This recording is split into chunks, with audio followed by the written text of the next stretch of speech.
আগে একটা ছোট্ট কবিতা বলবো। সেটা সুবর্ণ জয়ন্তীতে বিশিষ্ট কবি হরিদাস দেব উনি লিখেছিলেন। নাম ছিল ক্লাব কথা। 1964-তে জন্ম যাহার, ক্ষণে ক্ষণে হলো বয়স 50 তাহার। পূর্বসূরি যে বীজ করেছিলেন স্থাপন, আজ তাহা মহিরোহে হলো জাগরণ। বিকশিত শতদলে পূর্ণিত জীবন, জন্মলগ্নে পূর্বস্মৃতি করাচ্ছে স্মরণ। আজিকার প্রজন্মরা করছে লালন, ভবিষ্যৎ প্রজন্ম ওরা তাহার করবে পালন। হাসি আনন্দ সমবেদনার সাক্ষী থাকবে এই ক্লাব। বন্ধুর চলার পথেও থাকবে তাহার বন্ধুর ব্যবহার। বেদনাতেও হাসির উচ্ছ্বাস আনিবে সবার। এই আমাদের ক্লাব। লিখেছেন বিশিষ্ট কবি, আমরা সবাই ওনাকে চিনি, শ্রীযুক্ত হরিদাস দেব। উনি আমার খুড়শ্বশুর হন, আমি খুব গর্বিত তার জন্যে। আমরা অনুষ্ঠান শুরু করার আগে এখানে আমাদের আগামী প্রজন্মের অনেকজন আছে, আমরা চাইবো ওরা দুই একটি কথা জানো। বেঙ্গলি ফরওয়ার্ড ক্লাব কি, কোথা থেকে এসছে, কেন, আর এটার হীরক জয়ন্তী এই বছর। 1964 ইংরেজিতে বেঙ্গলি বয়েজ ক্লাবের হাত ধরে যাত্রা শুরু ছিল ফরওয়ার্ড ক্লাব। দুটো ক্লাব মিলে মিশে একাকার হয়ে 10 মিলে করি কাজ, হারি জিতি নাহি লাজ, হয়েছে আমাদের বেঙ্গলি ফরওয়ার্ড ক্লাব। এখানে আমরা এই বছর 2024 ইংরেজিতে আমাদের ক্লাবের এই যাত্রা পথে কয়েকটা ছোট্ট ছোট্ট ঘটনা, বিক্ষিপ্ত ঘটনা, যেটা আমাদের মনে দাগ কেটে গেছে। হারিয়েছি আমরা বিশিষ্ট 3 জনকে। শ্রী স্বদেশ বিশ্বাস, আমাদের সবার প্রিয় আঙ্কেল। হারিয়েছি অশোক কুমার দত্ত অর্থাৎ অভিদা। হারিয়েছি আমরা শ্রী দেবদাস দেব অর্থাৎ আমাদের ছোট কাকুকে। ওরা ক্লাবের সঙ্গে ওতপ্রোতভাবে জড়িত ছিল। যেমন শ্রীযুক্ত স্বদেশ বিশ্বাস, ওনার সম্পর্কে বলতে গেলে তো আমি কথা বলে শেষ করতে পারবো না।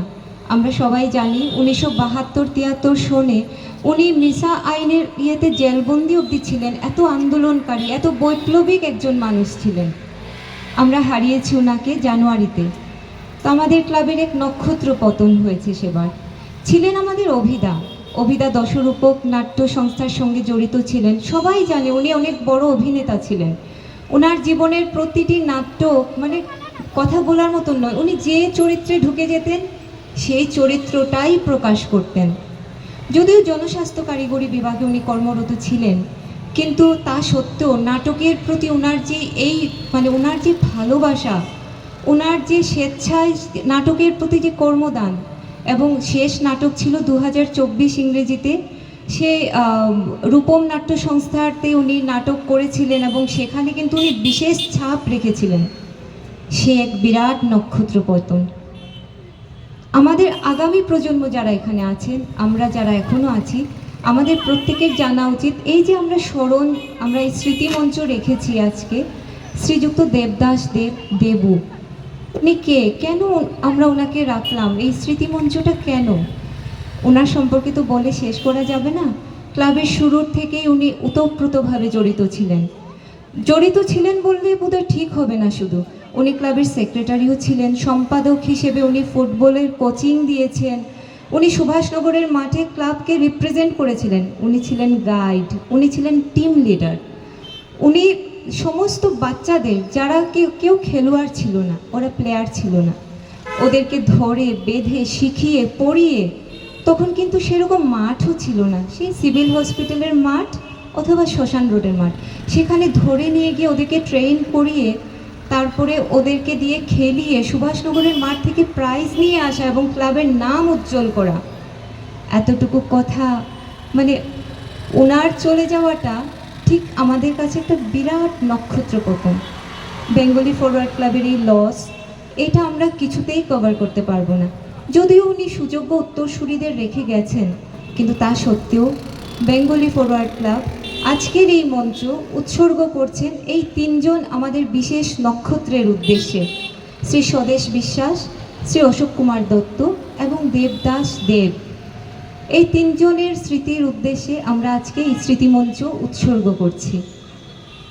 তো যাই হোক, আমি কিন্তু অনুষ্ঠানের শুভ সূচনায় আর সময় নেব না। ছোট্ট ছোট্ট কচিকাঁচা বাচ্চারা এখানে বসে আছে, তাই আমি মঞ্চে ডেকে নিচ্ছি বিশিষ্ট সমাজসেবী শ্রীযুক্ত নিহার রঞ্জন পাল মহাশয়কে।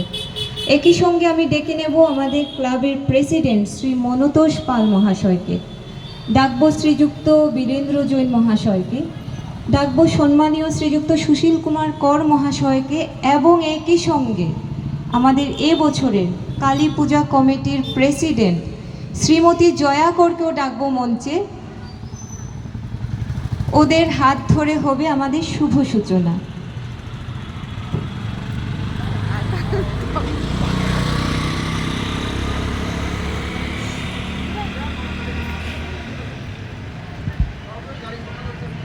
ক্লাবের প্রত্যেক সদস্যকে বলবো আপনারা মঞ্চের পাশে চলে আসুন। আর বিক্রান্ত দেব, তোমাকেও বলবো তুমি মঞ্চে চলে এসো।